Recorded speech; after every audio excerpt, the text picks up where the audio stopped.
I'm in need. Computer says no. I'm going to have to go ahead and sort of disagree with you there. Bob and Jenna. Vegans don't eat eggs. Congratulations, you've killed a sentient being. We no longer enslave animals for food purposes.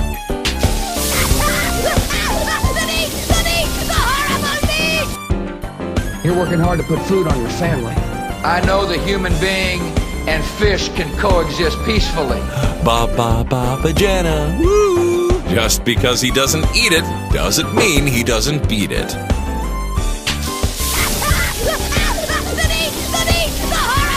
Not vegan. Not vegan. Oh my God, that is totally not vegan. It rubs the lotion on its skin. It does this whenever it's cold. Happy meat. Happy meat. Happy meat. Eat me. Eat me. Just because he doesn't eat it doesn't mean he doesn't beat it. I ate his liver with some fava beans and a nice Chianti. Ooh, I'm going to have to go ahead and sort of disagree with you there. Vegans don't eat eggs. Didn't you miss us? We're back.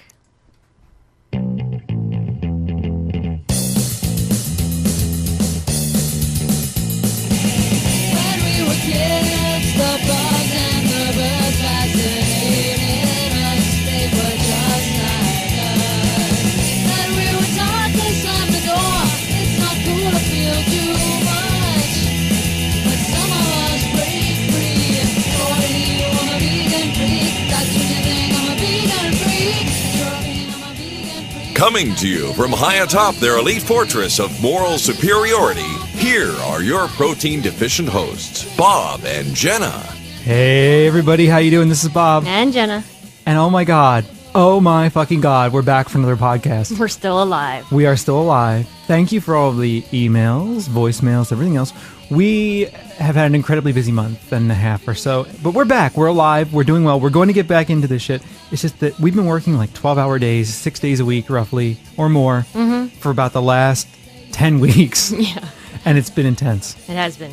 You just get up, go to work, be at work all day until like 9 o'clock, come home, eat dinner, watch like half an hour TV and go to bed. Yeah, it's been insane. But suffice to say, we're starting to approach a place where we're going to be able to get back into this. And we're here. We're ready to podcast. And we're going to bring you as much as we can today. We're a little rusty. We're like sitting down to do this. We're like, fuck. How do you do this? Yeah. Oh, I forget. What button do I push? Oh, you want to tweak my knobs? Anyway, we've got kind of a See? I can't. Yeah, we're rusty. Short-ish. Can you say that? Shortish. Thank you. Show today. We're going to talk about a couple brief things, and then we're going to run an interview that we did back in July. Like a long-ass time ago. Yeah, we did an interview a long time ago and never got it on the show because we ran out of shows. Well, we ran out of time to do shows.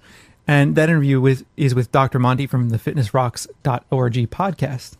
So we will run that in the second half of the show. But in the first half of the show, we want to talk about some recent things. I mean, there's been so much going on in the media that we have to talk about with regard to Michael Vick. I know for a lot of you, this is an old story. You're tired of hearing about it. But when I heard this Whoopi Goldberg shit, you have to talk too. Oh, yeah. I'm just, yeah, you look like you're going to say something else. Go ahead. Okay. Well, when I heard this Whoopi Goldberg shit, I was floored. I couldn't believe that she would actually say this. Yeah. And this is what she said. On The View, of all places. All of these very, very strong opinions about it. And one of the things I haven't heard anybody say is, from his background, this is not an unusual thing for where he comes from. It's like cockfighting. That part of the country he comes from. It's like cockfighting in Puerto Rico. There are certain things that are indicative to certain parts of our country. What part of the country is this? He's from the South. He's from the deep South. And dog fighting is a lot, and there's a lot of it torturing and dog murdering, though. Well, that's part. Dog murdering. It's part of the thing. It's part of the fun, right? And just I don't think it's the. I don't think they see it that way. I mean, you're a dog lover. It's a part of their culture for a long time. For a lot of people, dogs are sport. It's not, and so I just thought it was interesting because it seemed like a light went off in his head when he realized that this was something that the entire country really didn't appreciate. The poor man. it was his culture. He's just a victim of his culture. Right. And a victim of PETA, and a victim of all those horrible animal rights activists who went after him. It's his culture, though. Right. Can we really? I mean, what do you think of that idea? It's fucking ridiculous. Of course, it's ridiculous. I mean, because that's what people use. Well, it's our tradition and our culture, so we're going to eat meat, and that's how we justify it. We've always done it, so therefore, it's okay. Hey, man, you can use that exact same argument about culture to justify flying the Confederate flag, to justify, people use the culture argument all throughout. Have used the culture argument all throughout the South, and actually all throughout the United States, to justify racist domination. This is a country that is incredibly racist from its very beginnings, the United States. And we could argue, hey, it's our culture to exploit people of color. Look, we've been doing it since, 1492. We're good at it. Well, we haven't been doing it since 1492, but you get the idea, right? That could be our culture. Sure. Yeah, I don't know what's wrong with the dog. I'm wondering, Molly's crying, and I don't know why. I have no idea. He's a freak. But the whole culture argument is strange to me. It's like, how can it be someone's culture? How can we accept? Well, let's put it another way. If we take culture as an explanation for any kind of exploitative behavior, that's ridiculous, because you could put anything into culture and argue that it's just a cultural trait and it should be excused. Right. Yeah, so all, of white culture should be excused for exploiting, the third world all throughout its history. Well, it's our culture. It's our culture. That's what we've done. So, shit. Then that's the way it is, right? Absolutely. Makes it okay. It's the culture to commit genocide, or it's the culture to do any kind of horrible, horrible wrong in the world. And I understand. I understand that, some people want to think that way and want to make that kind of argument, but it's ridiculous. It is absolutely ridiculous. I don't know. It's just, and one day we were in a hotel room and flipping through the channels, and ESPN was on, and we actually paused on it for like probably the longest we've ever watched ESPN 5 minutes before. Yeah. Because they were talking about Michael Vick, and there's this guy on, and he was like making Michael Vick out to be this huge victim of the media and everything. And it's absolutely ridiculous. I mean, we're not picking on him, for any other reason besides the fact that he's a horrible person, that he committed these horrible acts against other sentient beings. That's right. And it's just ridiculous. And of course, I don't know. We no longer enslave animals for food purposes. I wish. Or for fighting purposes. Right. Yeah. And that's the thing about it. I mean, he bred these animals, he killed them. When they didn't perform as he wanted them to. Yeah, in horrible ways. Oh, right. Yeah, absolutely. Yeah. Not that it would have been all right if he killed them in less horrible ways. Of course not. But he killed them, and he abused them, and he let them fight for his own entertainment and for no other reason. There is no other reason for it. It's just his own entertainment. And money, I guess. Yeah, exactly. But I kind of throw that in with and entertainment. power. Yeah, and feeling like a man. It's just ridiculous to me that suddenly people are going to rush to his defense and defend him. Now, I understand the critique from the other side, which is to say, look, he's being excoriated in the media because he's a black man, right? I think that's true, actually. I think that there are a lot of racist white people in America who are more than ready to look at Michael Vick and go, well, goddamn, I knew it. It would be a black guy. There are a lot of racist people in America, and there are a lot of fucking racist people in the animal rights movement who I know are happy to look at that and go, yeah, those savages, right? But that has to be separated out. We have to, I think it's important. I think it's important to be careful, right? I think that there is certainly a media critique to be made that he was identified and targeted in some of the ways he was targeted because he was a black male in this country. And being a black male in this country is a dangerous thing to be. The odds are good. 1 in 3 that if you're a black male in this country, you're going to prison. Okay, so black males are discriminated against in every possible way in this country, and I have no doubt that racist attitudes about Michael Vick played into how he was viewed. Nevertheless, that does not excuse anything that man did. Nope, not at all. Nothing at all. Nope. Because everything he did clearly is part of this kind of trouble that he has as a man abusing animals, right? And so to you, I understand the critique that, he was probably treated poorly because he was black, but I think he deserved to be treated poorly. I mean, when it comes down to it, right? So I guess what I'm trying to say is I'm not agreeing with the people like, Al Sharpton who who I believe argued the same line of thinking, oh, where will a white man be all right? No, I don't think that. I do think, though, that, probably a lot of people out there use this in a way that, lived up to some stereotypes. So I think that there are two things. I think that we got to be careful about these two things, right? Sure. We can't dismiss it as his culture, and we can't say, oh, yeah, it's just the way it is in the South.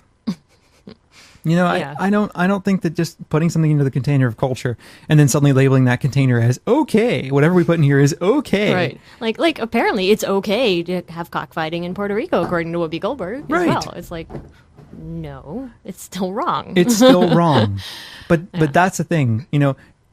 I'm teaching a class on human rights, and a lot of the arguments you read against human rights say the same thing. That, some places say, look, we shouldn't have Western-dominated human rights imposed upon our culture because we have a culture that says that it's okay to lock women in a house, or it's okay to do, crazy exploitative things to people. Right. Female genital mutilation. Yeah. That one always comes up. Female genital mutilation. It's okay to cut your clitoris off or sew up your vagina. Your vajayjay. We're just going to sew it up. What? You don't need it. You don't need your vajayjay. We're just going to sew it up. What? Okay. So against that framework, right? There is this idea of human rights, which says, look, everybody by virtue of being a human being has a right to have their bodily integrity simply because they are part of this community that we call humanity. And animal rights activists, they don't simply exclude on the basis of species. We look at it and go, well, hey, anybody who's sentient should have that basis not to be fucked with simply because they are sentient, right? Right. So if we're going to be able to do that for human rights, and I think there's a very strong argument to be made for doing that for human rights, we should do the same thing for animal rights. Absolutely. And I think we should apply it to our culture. Now, I mean, I'm sure all of you have heard about Gary Francione being on the O'Reilly Factor and all these other things, talking about this issue of how we are all quote unquote Michael Vick, because Michael Vick is cruel and barbarous and horrible in all those ways for doing the things he did, but all the things that we as a culture do for the production of meat are not all that much different. No, in fact, it could be worse because we're asking other people to do it for us, and we're pushing it aside and doing it on a humongous scale. Absolutely. And so, yeah, but we use the same exact arguments to justify it. Oh, well, it's our culture, and we need to do it, and it tastes good. It's our culture, right? I mean, we hear that all the time. And, Michael Vick shocked a dog, right? Or two. Wasn't that one of the ways that he did it? Probably. I don't remember for sure, but drowned him. I don't know. Horrible ways of dying. Right. But if you recall, I don't know, a while ago when we were talking about Temple Grandin on the show, she talked about how you could incapacitate animals by shocking them for food. So it's no different. And Francione is absolutely right. We are all essentially Michael Vick if you eat meat. Yeah. Or participate. I mean, pigs in the slaughterhouse are hung up by their legs, and if they're not incapacitated properly, drown or are scalded to death in the hot water bath. Absolutely. I mean, it's horrendous. It is horrendous. So, I don't want to go too much further with this because it's been covered repeatedly, and it's been done, and what we're saying is not new. No, but it's been ongoing for a while, and I think it was important to talk about. I think so too. It's been out there. Yeah. It's one of the big things lately. Absolutely. We got to catch up. We're behind. We are behind. And actually, speaking of being behind, our email situation, my email situation is dire. I have not checked my Vegan Freak email in probably 2 months. I've been reading them, but I have not responded to just about anything. I haven't even been reading them. I have not had the time. And the reason I haven't had the time, I've been finishing my book. And my book is done. My book is done. You can pre-order it on Amazon even if you're feeling particularly, if you're really excited about it. My editor told me that he thinks that my animal rights movement pass will be revoked when the book comes out. This could well be the case. However, all of you people who listen to Vegan Freak Radio, you will recognize some of the themes in the book that you hear on the radio show. Yeah, it won't be a surprise to him. It's the same kinds of things we always talk about. It will be a surprise. Jenna, you shouldn't say it wouldn't be a surprise. It's like, oh yeah, it's the same stuff we talk about on the show. Don't bother buying the book. No, it's not what I mean. Who needs the book? That's just not what I mean. Just watch the movie. No, I'm kidding around. No. Anyway, it'll be out in November, so it's coming out soon. Yeah, it is soon. Yep. So we should move on. I want to talk about something else too. Okay. The other day, now, I'm an academic, I'm a professor, so every so often I am fortunate or unfortunate enough to be invited to the president's house for dinner. It's a good thing in general. And, it's like going to your boss's house for dinner, except at a much bigger level. So I went. I was invited and I went. I had to put my fucking suit on. I was wearing a suit. Everybody in the building was like, Bob's wearing a suit. It's like no one could wrap their head around. Like Bob owns a suit. Yeah, they were surprised by that too. And I was like, yeah, I clean up okay. I can look pretty good. You can wear something other than a black T-shirt. Yeah. I cover up the tattoos, and everything works out. So everybody was surprised I was wearing a suit. Wore a suit. Went to the president's house for dinner, and I had this really interesting moment that made me think of all of our Vegan Freak Radio listeners out there, because I don't know. I guess I hadn't been out to eat with non-vegan or vegetarian people in a while, and I guess I haven't had to think about it. But I sat down at this table. It was assigned seating because we're supposed to get to know new students who are coming, new students of color. We're supposed to get to know them, and so it was assigned seating, and I was at this table full of people. Only so Emmy. What did you do? Sock. Where'd you find that, Em? Anyway, what? Are we not paying enough attention to you, Emmy? Emmy is trying to chew up one of my organic cotton socks. That will get you kicked out of the hippie ecosexual club, Emmy. Sounds like Mole's getting into some trouble, too. Yeah, they're both going to the bedroom and finding things and bringing them in here. Oh, no. Great. I still want them to put holes in things I like. Emmy's good at putting holes in your underwear. I know. I've got this one pair of underwear that I really like, and now they've got this hole in the ass, but near the top of the band. There's this like big. Well, it's not that big of a hole, is it? It's probably about. I'm holding up my hands to show you. Yeah, right. To show you all out there how big it is, and yeah, it's a nice sized blowhole. Yeah, a blowhole. For all that, vegans, they fart, so, I don't ever. No, not me. I never ever fart. I'm going to have to go ahead and sort of disagree with you there. Yeah, you never fart, so, It's just like vegans never talk about farts or poop or... Vegans always talk about poop. You get vegans together and they're going to be talking about poop. There's no question about it.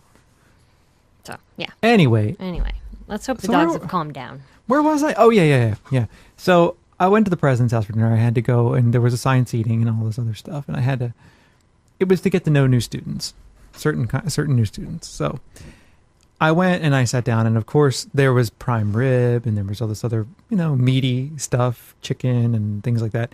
And I'll say in the past, the president's house, they've hooked me up pretty well. Sometimes I get like a little grilled tofu thing. Nice. But this time it was kind of a buffet style thing, so they didn't hook me up. So I went over to the guy who runs it, and I said, is there anything vegan? And he's like, well, there's a salad, and there's orzo. There's only a little bit of Parmesan in the orzo. And I was like... yeah, you can pick it off. Yeah. And I was thinking like, only... If I eat a little bit of animal products, it's better, right? It's okay. Yeah. I didn't even... I just, okay. And then he's like, well, the corn's all right. And the corn wasn't all right. There was this yellowish liquid floating in it with a lot of like little puddles of shiny, anyway. Yeah. It was corn in butter, no question about it. And there were some grilled vegetables and a salad. So I had grilled vegetables and a salad. What a fucking surprise. What grilled a huge surprise, right? Grilled vegetables. Right. Hasn't every vegetarian out there had grilled vegetables at some point or another in their life? Of course. From some restaurant somewhere because they can't figure out anything else to make. Right. So anyway, I had the grilled vegetables and I sat down. Everybody else is eating this meat. And they're like, the meat's so good and all this other, meaty stuff. And so they were kind of quizzing me. They're like, well, are you a vegetarian or something? And I'm like, yeah, I'm a vegan. They're like, oh, you're a vegan? And I'm like, yeah, I'm a vegan. So like, oh, does that mean you don't eat milk? And I'm like, no, I don't drink milk. And they're like, what about eggs? Do you eat? And I'm like, no, I don't eat eggs. Vegans don't eat eggs. Vegans don't eat eggs. What if a monkey made you a sandwich? Would you eat it then? No, I wouldn't eat a sandwich if it was made for me by a monkey. And all of these questions about, don't you miss it? And this was where the conversation was going, right? Everyone was like, wow, that's so strong and so brave of you. Like I had braved some kind of, invading army or something, Right. Like you're the martyr. Right. Because I'm not going to eat this. No. Yeah. And so it became this, wow, I could never do that. I really admire. And they weren't being mean. They were like, I really admire that. That's really strong of you. You've got so much willpower and don't you ever miss it? and all this other stuff. And I was like, no, I don't miss it. It isn't that hard. And I don't really have that much willpower when it comes down to it. I mean, maybe that's not true, but I'm not sure. You know, in general, I tend to think of myself as having what would be average willpower, you know? So what I kind of mentioned to them, I didn't really go into a lot of depth. I just said, look, for me, it's a pretty straightforward decision because it's an ethical one. You know, I'm vegan for animal rights reasons. And that kind of went, you know, it was like, it like sucked the oxygen out of, you know, it was like, all the oxygen was like gone. And everybody's like, yeah, everybody starts looking around and you're like, yeah, what about that? Yeah, anyway. So what occurred to me afterward was that it's interesting for people because when they say, oh, it's so hard, or I couldn't do that or whatever. I think what people don't realize is what it means to be an ethical vegan, you know? Because for me, being an ethical vegan, that shit does not look good to me.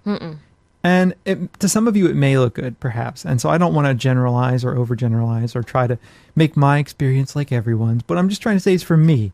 When I look at that stuff, it might as well be human flesh on a plate. It disgusts me that much. Because I know what it is. And so ethically speaking, even if I have memories of having eaten it and all that other stuff, ethically speaking, it bothers me enough that I don't find it attractive or interesting. Yep. Have you ever had that happen? Yeah. Well, we had to go. So we've done a lot of socializing, like way more than we normally do. Yeah, we're pretty antisocial. Yeah, we had, go to these functions that you kind of have to go to. So we had to go to this dinner at for my department. It wasn't. It wasn't bad. No, it was fine. It was fine, but it's just funny the things that come up, and we are never around meat because we don't go out to eat ever. Yeah, and we're at home and we're both vegan, so we never see it. And so they, these people brought this huge steak and a bunch of chicken, and they were grilling it. And there it was sitting at the center of the table. Like, it was buffet style kind of thing. But sure. There it was. And I was just like, I looked at it and it made me so sad. Yeah. I mean, I really just had this overwhelming feeling of sadness looking at that pile of beef there. Because I was like, I knew what the animal had to go through to produce, quote unquote, produce that. It's just ridiculous. It is ridiculous. So yeah, but it's funny the way some people react. Like my one friend, she sent me this email earlier in the week. Do you and Bob eat rice with nuts and vegetables? I'm like, as long as you don't make it with butter or chicken stock, yeah. Well, she's just trying to be considerate. I know. And then she was like going through the food. She's like, is there anything you can eat? I'm like, don't worry about us. We'll survive. We know how we'll make do. It doesn't matter. We always do. But then she was like going through the ingredients and everything. She's like, she was going through this one. It was like a tomato dish, and it looked on the surface looked okay. It looked and good. She was going through she's like, okay, tomatoes and onions. She's like, you eat onions? I'm like, yes, we eat onions. kind of a vegetable. But that there are some people who don't eat onions and garlic, right? I guess, yeah, I suppose so. Like at that restaurant in the Lower East Side, what's it called? Jane Garden? Yeah, man, they don't do onions and garlic. Yeah, you're right. So I forget what that's all about. I forget. Some kind of religious shit. Some kind of Zen thing. I don't know. Yeah, whatever. Anyway. I'm sure someone will know. It's like a yin yang. I don't know. Yeah, whatever. Don't the bald people in the airport, the Krishna Hare Krishnas. Mm-hmm. They don't do that shit, do they? They don't eat garlic and onions. I don't know. I don't think so. Anyway, I could be wrong about that too. Anyway, I talk out of my ass constantly. So she's like, So anyway, she's going through the ingredients. She's like, oh, there's butter in it. Oh. I was like, and honey. And honey. I was like, oh, okay, so no, won't eat that. So. But then other people were really nice and courteous. Like these other people brought this lentil salad dish, and the recipe called for chicken stock, and they didn't put it in. They put water in because they knew that if they put water in, we could eat it. Yeah, isn't that? I was like, that was cool. So considerate. That was really cool. I was like, holy shit. Yeah. We're lucky though. Academia tends to have a higher tolerance for weirdos. Yeah. So it's not so strange, for us to be vegans in that kind of context. People are used to weirdness in academia, I think. I think so too. And eccentricity and things like that. So, even the tattoos, they like weird people out, but they're okay with it. Yeah, exactly. And people just generally are okay with shit like that. Uh-huh. So yeah. Like people definitely don't understand it at all. No. But they'll be like, okay, well, this is what you are. This is what you are. So there you go. Yeah, it's funny. Yeah, it's all right. So, overall, I think it's cool, but I think some people overthink it a little much. So What was that? I don't know. Some sort of distortion. Okay. Yeah. Anyway, so for me, it was an interesting meal because I was able to talk to people about that stuff. And then dessert came. And they were like, wow, don't you miss dessert and all this other stuff. And I was like, well, it's not that hard to veganize most of the stuff you're eating, number one. And number two, I'm basically diabetic and can't eat that shit anyway, you know? So that kind of shut that one down. Yeah. So yeah, because not only are we vegan, we also avoid flour and sugar. And yeah, I told them that too. Low GI, low fat. Right. I told them that you know, we mostly we avoid a lot of sugar and stuff too. And this one girl at the table said, and I think she's probably right about this for a lot of people, including a lot of vegans. She said it would probably be easier for me to give up meat than it would be to give up sugar. She said, I can't give up sugar. Like I could probably be a vegetarian. I could probably even be a vegan, but sugar, you know, I could have a hard time giving up sugar. And I think that's true for a lot of vegans. But whatever. Not everybody has the same fucked up genetics I have. So not everybody needs to worry about it. No, they don't. But probably they do and don't know it yet. It's possible. Dun, dun, dun. So was there anything else you want to talk about before we move on to our... No, but that is a nice segue into our interview, though. It is indeed. So this interview is one we did way back in July, mid-July, with Dr. Monte from the fitnessrocks.org podcast. Now, Dr. Monte, as we talk about with him, he's not quite a vegan. Yes. But don't give him shit for that because, you know, it's okay. He's a mainstream doctor and this fitness expert, and he's really cool with veganism. He is. And so I think that's important. He is. So, you know, listen with something of an open mind. But he is he's very much concerned with a plant-based diet, and I think he does a lot to promote that. So from that perspective, I feel like it's a good thing. And his podcast is actually quite entertaining and good if you're into fitness stuff. And nutrition. Absolutely. And he knows his shit. Like he digs into the medical journals and he does research, and what you're getting from him is the real deal, unlike when we talk about this stuff and it comes directly out of our bums. Correct? Correct. So but plus, you know, just to add, he's not one of these people who says, oh yeah, I'm vegan, and then occasionally eats things that aren't vegan. Right. No, he doesn't want to call himself vegan because he will occasionally eat things that aren't vegan. So that's true. I think that's important. This is true. So even though we absolutely support full-fledged veganism from start to finish or whatever, I'm going to work on Dr. Monte. I think we could get Dr. Monte there. I mean, I think we could too. He's at least sympathetic to the notions of ethical veganism, so I think we get him there. And anyway, check out Dr. Monte's podcast. Check out this interview, and we'll be back when it is over. We're here with Dr. Monte Ladner. Dr. Monte is the host of Fitness Rocks podcast at fitnessrocks.org. And he's recently come out with a new audiobook, a really compelling audiobook called Weight Loss, How They Did It for People Who Changed Their Lives Forever. I was turned on to the Fitness Rocks podcast while I was on the podcast a couple weeks ago, and I was also turned on to it by one of our listeners. I've been listening pretty religiously since, and I like the show a great deal, and I thought it'd be great to have Dr. Monte on the show. So welcome to the show. Bob and Jenna, thank you very much for having me. It's our pleasure. So I guess maybe a good way to begin would be for you to talk a little bit about the kind of work you do to our listeners. You know, what's your podcast about, and maybe you could tell us a little bit about your new audiobook. Sure. Well, Fitness Rocks is a podcast that I've been doing for just over a year. I started in June of 2006 and have posted I think right around 70 shows at this point. I've got 54 regular podcasts, and then I was doing a series of short midweek podcasts for several weeks. And it's really, the show is sort of a outgrowth of an interest I had while I was still practicing medicine, of trying to, for lack of a better phrase, teach my patients how to be healthy or how to take care of themselves.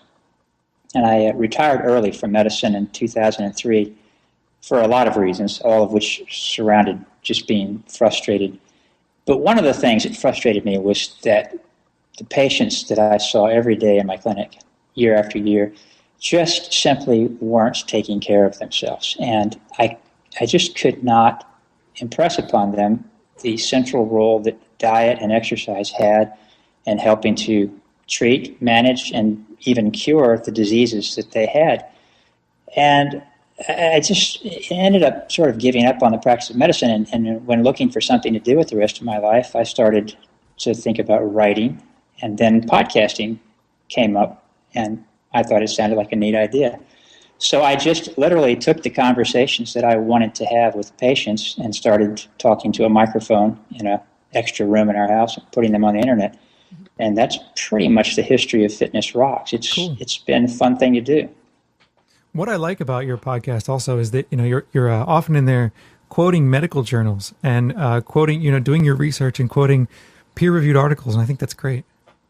I'm glad you said that, because that's obviously the other thing. There's the one thing I noticed when I would talk to patients about health and fitness and the basics of how to be healthy, there was a tremendous amount of confusion, and they would often bring in articles from newspapers and magazines that would appear to be providing contradictory evidence. And the patients justifiably would be expressing their own frustration with what seemed to be a very confusing and constantly changing message. And so what seemed important to me was to go to the medical research, which has been remarkably consistent over the last several decades, really since the 1950s, when a researcher named Ansel Keys did something called the 7 Countries study, where he looked at diets and lifestyle habits in 7 countries around the world and showed significant differences in health outcomes based on dietary habits and physical activity habits. And the research that has followed on his work has been consistent throughout the next 50 or 60 years, showing that diets high in fruits and vegetables and healthy oils from olive oil and nuts and things like that are associated with much, much lower rates of chronic diseases, the diseases that plague us today: hypertension, diabetes, heart disease, cancer. There's just no questioning the relationship between what we eat and our health. So that's why I chose to always reference my podcast to medical journal articles. And the other reason is that there's so much bad information being put forth by a variety of individuals, often who are selling things like dietary supplements, that is based on no science at all. And so it was important to me to be able to back up what I'm saying with a reference to medical journal articles. Interesting. I was wondering, you just talked about that study that I already forgot the name of it. I'm sorry, I meant to write it down. But that would seem to contradict a lot of kind of the stuff that was going on around Atkins. I mean, what's your opinion of the Atkins diet? Yeah, I've gotten myself into a lot of trouble talking about the Atkins diet, because the people that adhere to the diet are very passionate about their success. And my attitude is good for them. They've lost weight. But the Atkins diet, like so many other fad diets, is loosely based on science and really incorporates some broad generalizations and is filled with a lot of inaccuracies. But basically, any diet, Atkins or otherwise, that recommends eliminating an entire food group, in this case carbohydrates, which is really, I guess, better classified as a macronutrient, just doesn't make any sense. And besides that, carbohydrate-containing foods like fruits and vegetables are the primary source of healthy foods in our diet. They're loaded not only with the usual macronutrients, carbohydrates and proteins and fats, but they're full of hundreds of chemicals called phytochemicals, meaning plant chemicals, that have a variety of functions within our body, antioxidant and anti-inflammatory functions that are linked with lower risks of disease and higher health rates. So to just simply say we're not going to eat carbohydrates because of some bizarre idea of how that affects blood sugar levels and insulin levels is really an incomplete thought process, and is not a reasonable thing to do. I will say where Atkins got it right, and I think this is really kind of in subsequent revisions of their diet, is the elimination of refined or processed carbohydrates, which we talked about when we talked with you on our show. That does make sense, and we can get into that later if you want to, but refined carbohydrates are devoid of the phytochemicals that I just talked about, They've all been processed out, and you're left with just a starchy product that has little more than empty calories and nothing that's going to promote your health. So I certainly would agree with Atkins diet people that like the Atkins diet in regards to eliminating refined carbohydrates. So when you say a plant-based diet is the most beneficial diet, what exactly do you mean by plant-based then? And what are the benefits? You mentioned phytochemicals, but maybe you can go into a little bit more detail.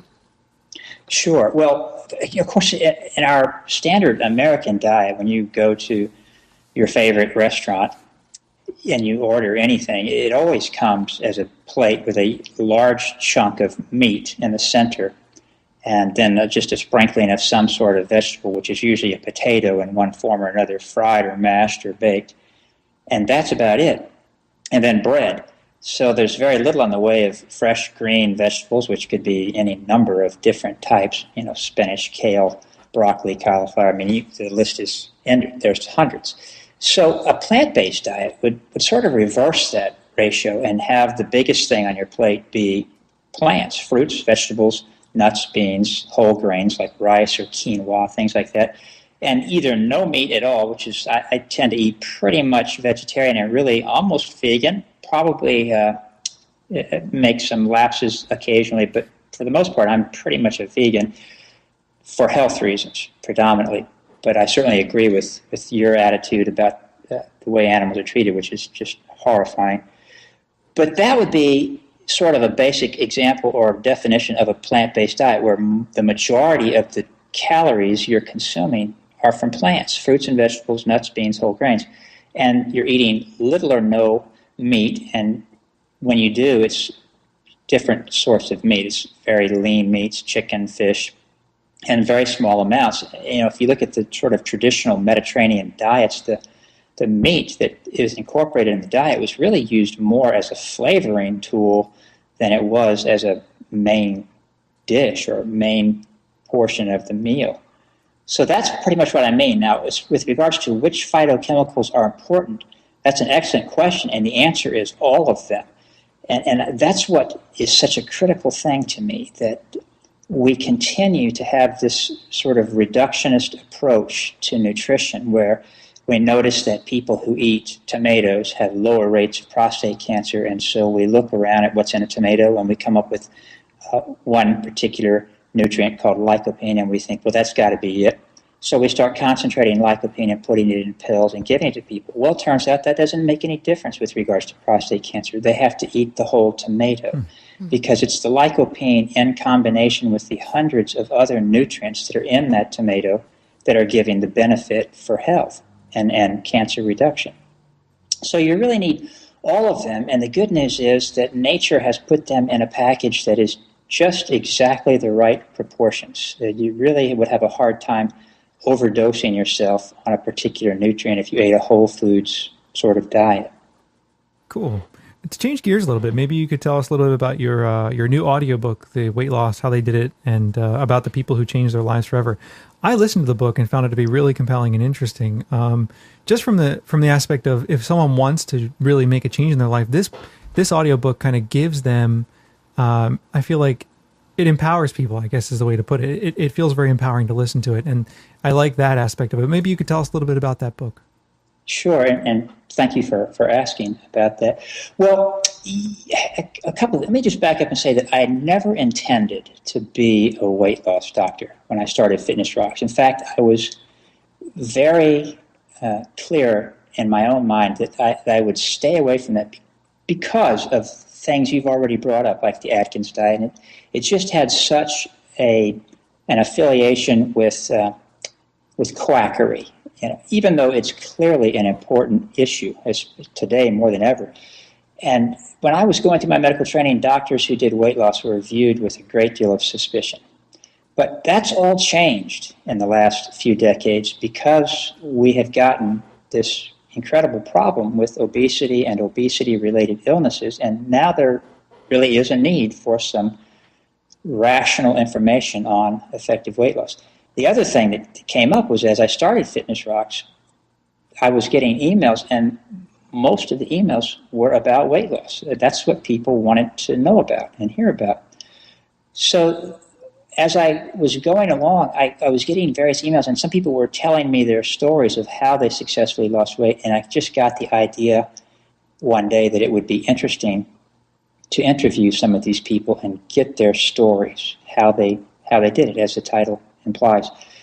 And so I put out a message on my website and in my podcast asking for people who wanted to volunteer to tell their stories, and I was very lucky that several people wanted to. I picked 4 of them, I interviewed them, and I mixed their stories together with my own observations from the medical literature. The audiobook is referenced to 30 or 40 articles, which are available as a free download from the website. And it worked out pretty well. I combined their stories with what the medical research says about an effective approach to weight loss. And it really, the bottom line of the audiobook is that it tries to make, I hope it makes successfully, the point that weight loss is not a primary goal. Becoming fit and living a healthy lifestyle is the primary goal, and weight loss follows as a consequence of that. And that's certainly consistent with the story of the 4 people on the audiobook. That's exactly how their weight loss came about and how they've been able to successfully maintain it for several years, which is really the important part. A lot of people can lose a fair amount of weight, and as we know, most of them have a difficult time maintaining that weight loss. So these guys not only successfully lost their weight, but they have kept it off for quite a while because of the changes in their lifestyle. Excellent. Along those lines, I often hear people say, the size that you are isn't really what's important. It's your fitness level. I mean, I hear this kind of tidily summed up in a fat is fit kind of mantra every so often. And I'm wondering if you could maybe talk about that. Do you think that there's any truth to this one can be fat and fit notion, or, what's your opinion on all that? Okay. Stephen Blair has been a leader in the research on the concept of being fat and fit, which is his phrase, not mine. And has shown that, in fact, people who are overweight and obese but maintain very high levels of fitness measured on a treadmill stress test actually do have similar rates of chronic disease to people who are thin. And they, in fact, are better off than people who are thin and out of shape. Now, in his research, the people who had the lowest rates of disease were the people who were thin and very fit. But to sum up, the people who are overweight or obese but maintain or achieve high levels of fitness do, in fact, recognize significant improvements in their health. Not even Dr. Blair suggests that that's, you can stop at that point. He would tell you, I'm sure, that you would be even better off by losing weight. But the reason I think that's important is because a lot of people that start a fitness program get very frustrated after a few weeks that they haven't lost enough weight and they give up. And what I tell people is that no, by simply improving your aerobic fitness, even though you may not have lost a lot of weight yet, you have already begun to make a significant difference in your risk for heart disease and other chronic diseases simply by becoming more fit. And I might just add as an aside, there are lots of studies that show that measured aerobic fitness is as strong a risk factor or an independent risk factor for heart disease as any of the other traditional risk factors, to include smoking and cholesterol. So how fit a person is when they get on a treadmill and they test to see how far and how fast they can go, that is as important in determining the risk of heart disease as whether or not they smoke cigarettes or have a high cholesterol. So the short answer to your question is yes, there is something to the fat and fit concept. Interesting. So it seems that, both diet and exercise are important. But what are some of the other benefits that including exercise into one's lifestyle what are some of the benefits that can do for a person? You mentioned lower risk factors for diseases, but what else? Well, that's a great question, and the list is very long, and I'll do my best to remember all of them. But a regular exercise program has a tremendous number of benefits. I just did a podcast a couple of weeks ago, which reviewed a research paper that was posted on the Public Library of Science. And these researchers are involved with researching the effects of aging and what can be done to, if possible, reverse some. I hate to say age reversal because that just sounds like a quack thing right off the bat, but that's what their research is about. And they did an interesting and very elegant study where they looked at a group of young people and a group of older people, people over 65, and they wanted to see how their skeletal muscle cells differed, and they used genetic expression as the tool for determining how their skeletal muscles were different. And they found 596 different genes that are differentially expressed as we get older. They then took the older group of patients and put half of them through a regular weightlifting program for 6 months, twice a week, so it wasn't an overwhelming program. And they retested the genetic expression and found that something like 179 of those genes that had begun to be expressed differently with age reversed and had a younger pattern of expression, which to me is just absolutely fascinating. If you think about the fact that simply going to the gym and exercising has an age reversal effect at a genetic level, that's just staggering to me that we can now find that. Yeah, it's very cool. But so staying young would be sort of an umbrella reason to exercise as well as eat right. But exercise is also associated with lower rates of chronic depression, which is a big problem as we get older. A lot of older people suffer from depression, and exercise has a definite role in helping to reverse that. Exercise doesn't only make our muscles stronger, it also makes our bones stronger, and it's a central role in preventing osteoporosis and osteoporotic-related fractures as we get older. Exercise has also been shown to help reduce the rates of Parkinson's disease and Alzheimer's disease.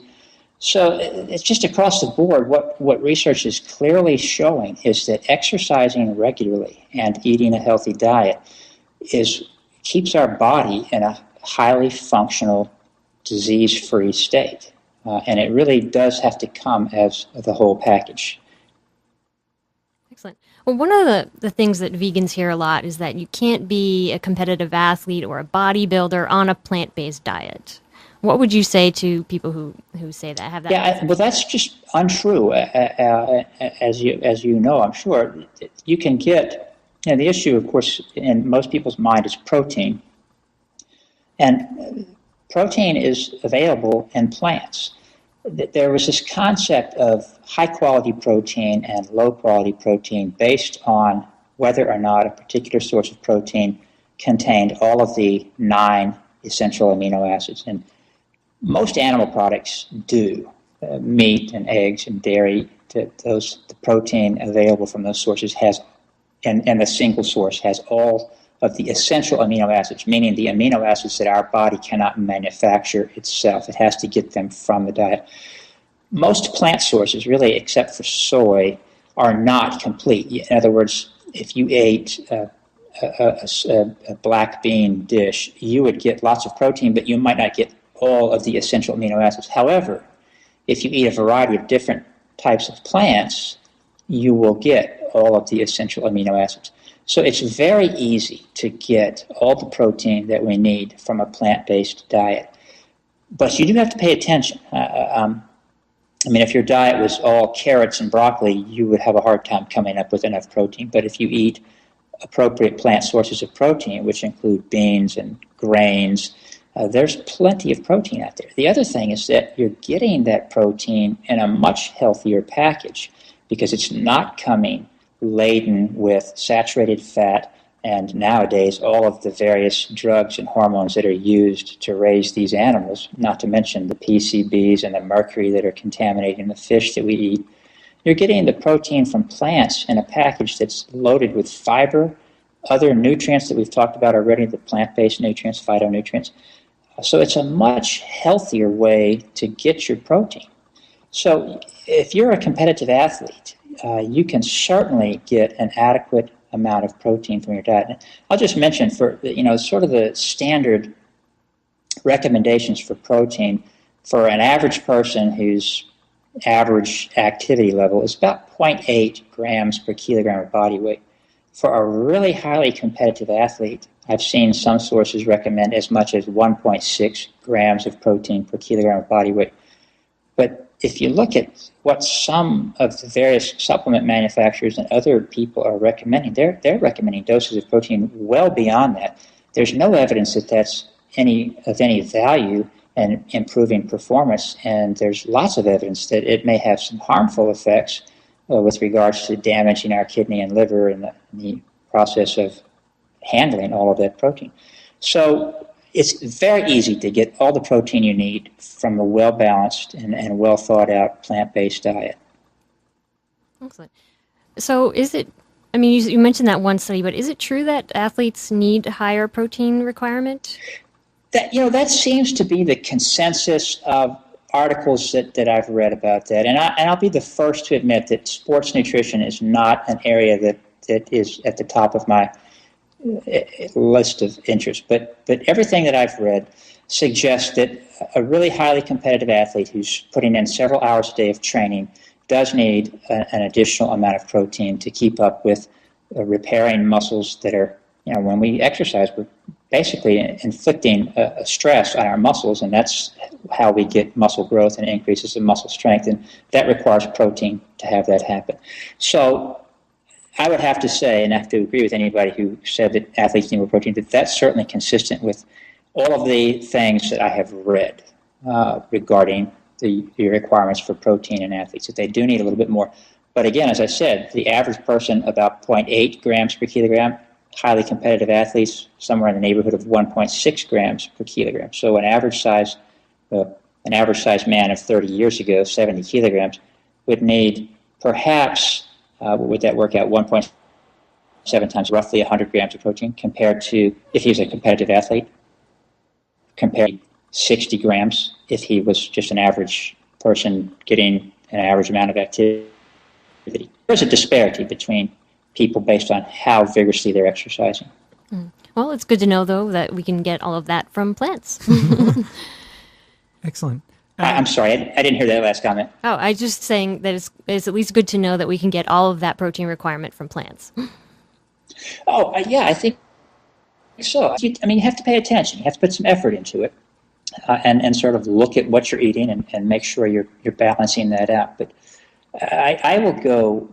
I exercise pretty hard, I'll add. I exercise at least a couple of hours a day, and I go weeks and sometimes months without eating any source of animal protein at all, and really only when it sort of presents itself in a way that I can't refuse it. Usually when we go out for dinner with people and there's the only thing I can order on the menu that looks remotely healthy is something with fish. We got to get you to go vegan, Dr. Monty. Well, I'm pretty much there. I really am. And when I'm shopping, I never buy meat. I don't even like it, really. I just prefer. It's the funniest thing. I'm sure you found the same thing. When you eat a diet, as I've been eating a diet based primarily on fruits and vegetables for well over 25 years, that's just what I prefer. When I go out to a restaurant and order brunch, all I want them to bring me is a big bowl of fruit.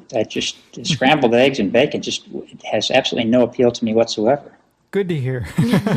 So I guess to close things out a little bit, you kind of summed some of this up in the show, but maybe we could get a kind of a concise answer for the people out there. I know a lot of people are kind of skeptical of kind of diet and exercise. They think, well, I'm young, I don't have to worry about it, or, it won't catch up with me, or I'm really too busy to do this stuff.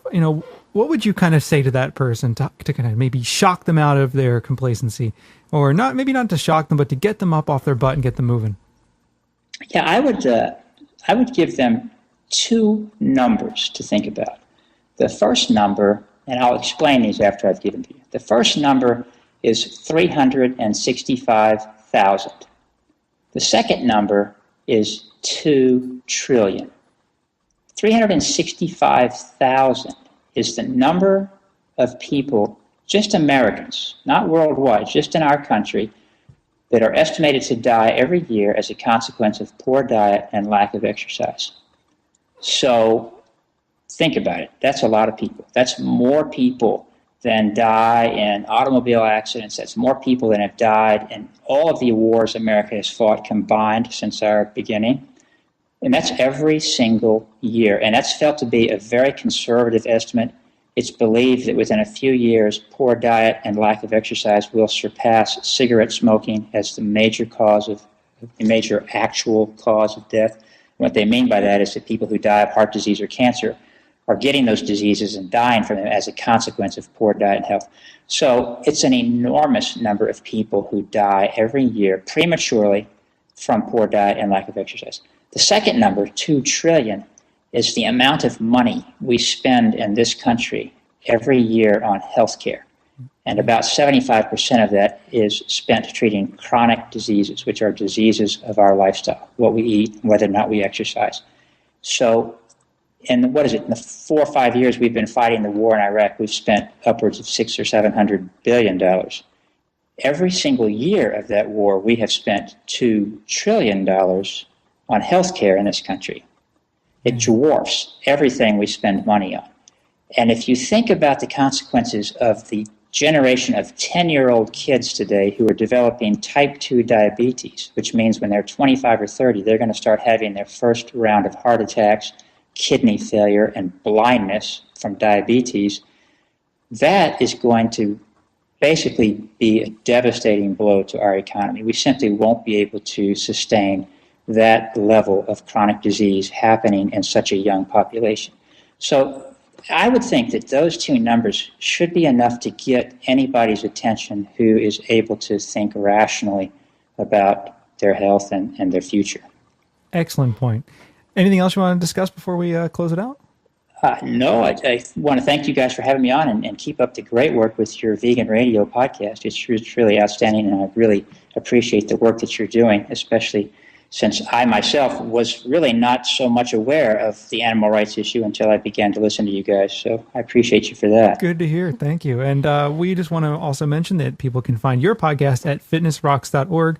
Also, they can download your audiobook there, Weight Loss, How They Did It for People Who Changed Their Lives Forever. And it's about $16 or something, right? Yeah, I think $15.63 or something to that effect. And it's well worth it. I bought a copy and listened to it, and I very much enjoyed it. And it's it's a really educational and empowering book. So, Dr. Monte, thank you very much for being on the show. We very much appreciate it. Thank you, Bob and Jenna. Okay, thanks once again to Dr. Monte. Go listen to his podcast, fitnessrocks.org. It's very interesting. Very interesting. What? No. Oh. It's cool. Yeah, definitely. And I have to just say, like, the more we exercise, the more I just think it's good for your overall well-being. Absolutely. It's just amazing what it does for your brain. I think it helps. There's no question it helps me think. Yeah. I mean, it sounds weird, but I feel a lot clearer mentally. Me too. That could just be an illusion. Mm-hmm. I'm probably not any clearer. No, but I think it helps. I mean, it helps you deal with stress. It helps deal with just like being pent up in an office all day. Yeah. And, it just makes you feel more confident, just better overall. At the end of the day, I look forward now. Like I used to I never dreaded running, but there were days where I was like, I don't feel like it or whatever. Even today, I didn't really feel like it. Mm-hmm. I told you when we were coming home, I was like, I don't feel like running today. But I get up and I do it, and then I feel a lot better because it allows me to blow off a lot of stress. And then I get outside and I'm running with the dogs. Mm-hmm. The running dogs of socialism. And we're out running and it's great. Yeah. And I'm outside and I'm moving around and it feels really good at that point. Yeah. So, and a lot of days I crave it. So yeah, I do too when I don't have it. So I've been, I think for those of you that are out there on the edge of exercise, perhaps not ready to go into that, having been there, I have to tell you, it's worth it once you do it. It takes a little while to get into it. Once you're into it, it's good. Mm-hmm. It's really good for you. I mean, and I don't mean like, oh, it's good for you, like you should take your vitamins. I mean, it's good for you in ways like it just makes you feel a lot better as a human being, as a person. So, I don't know. You're all unique and special snowflakes. And we want all of you to be healthy and happy, little vegan freak listeners. But anyway. Yes. Although today on our run, I was going not vegan because I accidentally inhaled a bug. Oh my God. Oh my God. Oh my God. Yeah. So not fun. No, that sucks. I've done that before. On the bike too. It's hard to avoid. It is. But anyway, thank you for your patience, everyone. We'll be back again with more Vegan Freak Radio next week. Will we next not? week. And we hope to have voicemails and emails next week as we will dig through voicemails and emails. We'll get our asses back. We got a lot of them. We'll get back in gear and catch up. And we apologize for being gone for so long. Thank you for your patience. Yes. Really appreciate it. We know it's been a long time, and we appreciate your concern. We got really kind emails from a bunch of you, and, well, at least when I'm still reading them. And, it's cool. We're not going to quit doing this ever. Nope. Well, not ever. Not for a long time. But not for a while. We've got too much invested in this in terms of, like, time and experience and knowledge. Plus, we want a lot of people to go vegan. Plus, we want people to go vegan and stay vegan. And what else? Yeah. We know. You're working hard to put food on your family. You're working hard to put vegan food on your family. So, we're here to help you put vegan food on your family. All right? All right. Anyway, we'll be back again next week. Thanks for your patience, and we will talk to you soon. Bye. Oops. See, that's the thing, it's like I haven't done the show in a long time, and I can't control the sliders.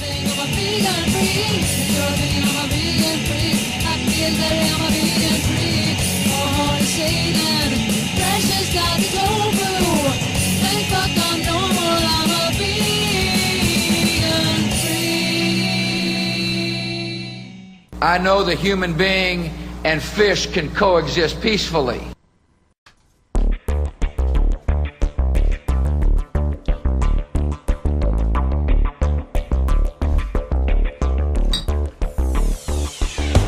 It's what real women need. Computer says nah. I'm going to have to go ahead and sort of disagree with you there. Bob and Jenna. Vegans don't eat eggs. Congratulations, you've killed a sentient being. We no longer enslave animals for food purposes.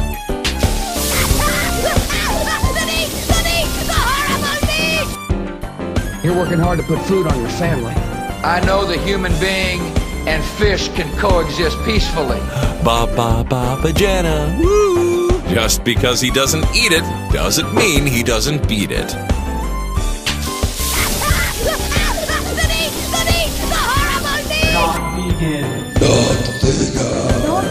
Oh my god, that is totally not vegan. It rubs the lotion on its skin. It does this whenever it's cold. Happy meat. Happy meat. Happy meat. Eat me. Eat me. Just because he doesn't eat it doesn't mean he doesn't beat it. I ate his liver with some fava beans and a nice Chianti. Ooh, I'm going to have to go ahead and sort of disagree with you there. Vegans don't eat eggs. Didn't you miss us? We're back.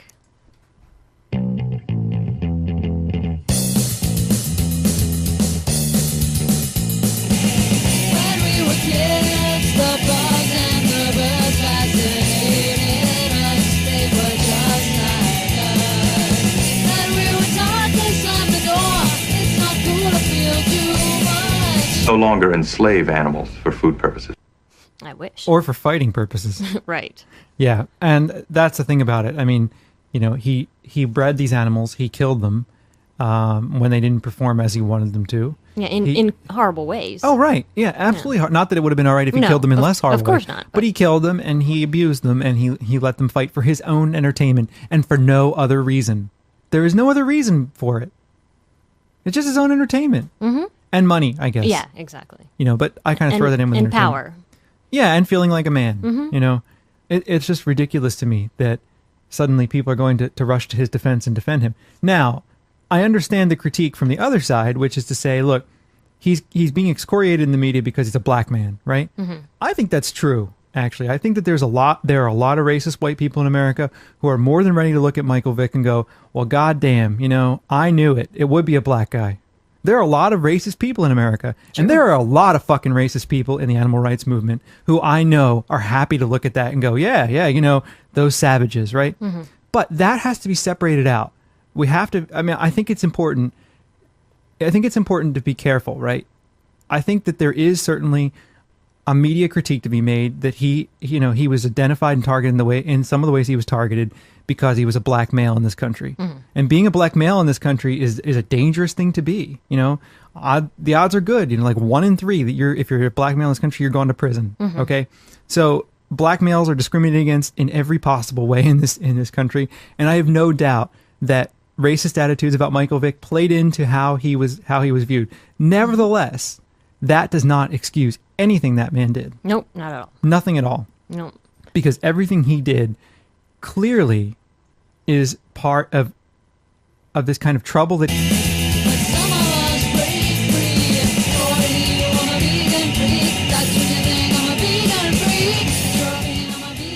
Coming to you from high atop their elite fortress of moral superiority, here are your protein-deficient hosts, Bob and Jenna. Hey everybody, how you doing? This is Bob. And Jenna. And oh my fucking God, we're back for another podcast. We're still alive. We are still alive. Thank you for all the emails, voicemails, everything else.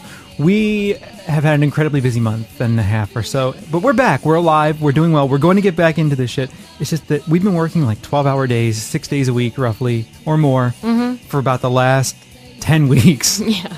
And it's been intense. It has been. You just get up, go to work, be at work all day until like 9 o'clock, come home, eat dinner, watch like half an hour TV and go to bed. Yeah, it's been insane. But suffice to say, we're starting to approach a place where we're going to be able to get back into this. Mm-hmm. And we're here. We're ready to podcast. And we're going to bring you as much as we can today. We're a little rusty. We're like sitting down to do this. We're like, fuck.